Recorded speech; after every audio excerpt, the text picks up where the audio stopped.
Donc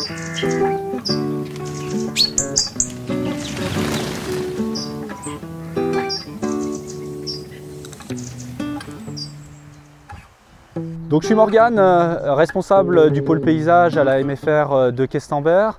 Donc on va vous présenter un exemple de chantier qu'on réalise au niveau des formations. Donc on fait différents chantiers en partenariat avec les acteurs locaux. Et aujourd'hui on va vous présenter un chantier d'éco-pâturage en partenariat avec la fondation Yves Rocher, l'entreprise Golf Bois Création.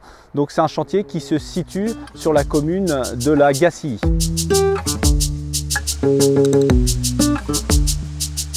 Alors donc je m'appelle Gaël Cardinal, je travaille pour la fondation Yves Rocher, donc qui est une fondation reconnue d'utilité publique depuis 2019 et qui agit depuis plus de 30 ans sur des programmes de soutien en lien avec l'environnement, en lien avec la nature pour la préserver, les liens entre humains et nature, toute une diversité de programmes et d'acteurs qu'on soutient. Donc plein de diversité de programmes de soutien en lien avec la nature et notamment ici aussi donc à la Gacilly, un site naturel qu'on a appelé Observatoire de la biodiversité, un site d'une petite dizaine d'hectares qui appartient à la marque Yves Rocher, mais dont la fondation est gestionnaire, c'est-à-dire qu'on s'est entouré évidemment d'associations locales qui viennent nous conseiller sur la meilleure manière de gérer ce site pour qu'il puisse répondre à deux missions, une mission pédagogique et une mission de sauvegarde et de restauration de la biodiversité.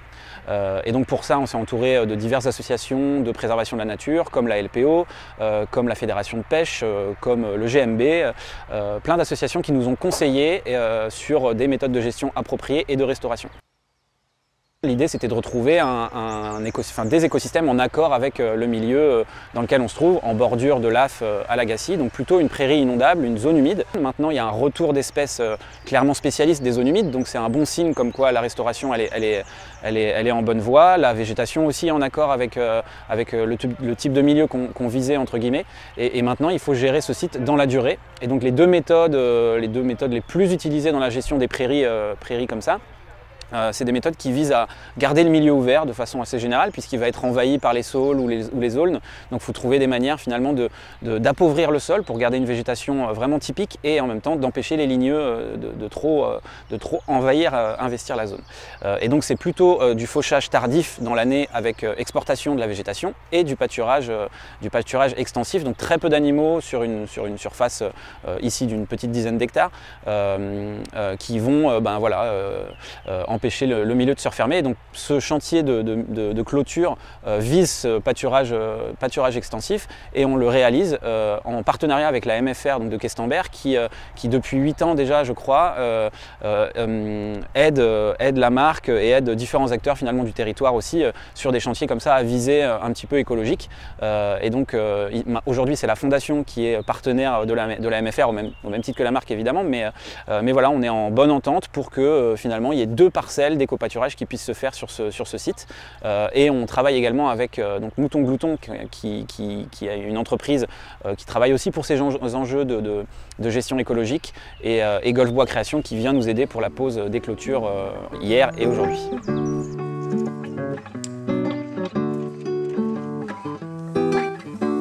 On est sur le chantier d'éco-pâturage.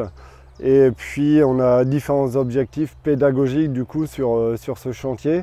On travaille en collaboration avec Golf Bois Création qui nous montre des gestes techniques, des implantations aussi en éco-pâturage.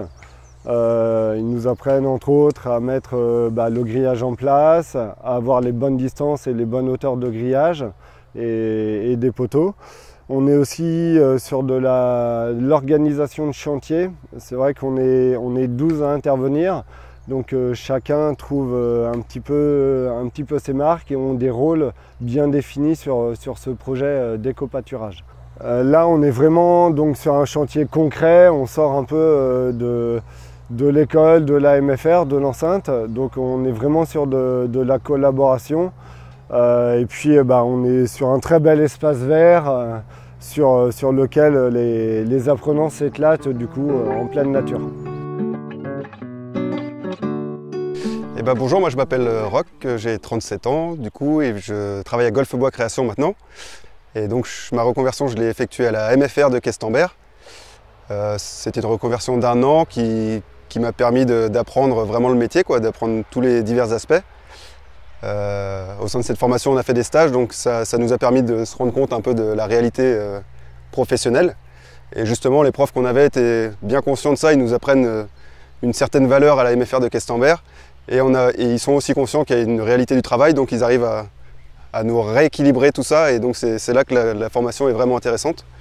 Et donc c'est au cours de cette formation que moi j'ai fait des stages à Golfe-Bois Création.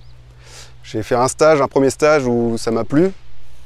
Et donc j'ai redemandé à faire un stage au sein de cette boîte. Et du coup, suite à ces 2 stages, là, ils m'ont pris en intérim et puis en CDD et en CDI. Donc j'ai commencé en espace vert chez eux, puis en clôture après, donc en clôture, panneau rigide et la clôture traditionnelle. Et là, ça fait 4 mois que je suis arrivé en espace naturel. Donc on gère un peu plus des chantiers qui sont dans des zones protégées, dans des sites qui visent à avoir des valeurs écologiques un petit peu. Là, c'est un chantier d'éco-pâturage, c'est quelque chose qu'on fait assez souvent, donc de la clôture à moutons classique avec des piquets en châtaignier. Du coup, c'est marrant de se retrouver sur un chantier comme ça avec la MFR. C'est un lieu que je connais. Durant la formation à la MFR, là, on était déjà venu sur ce lieu.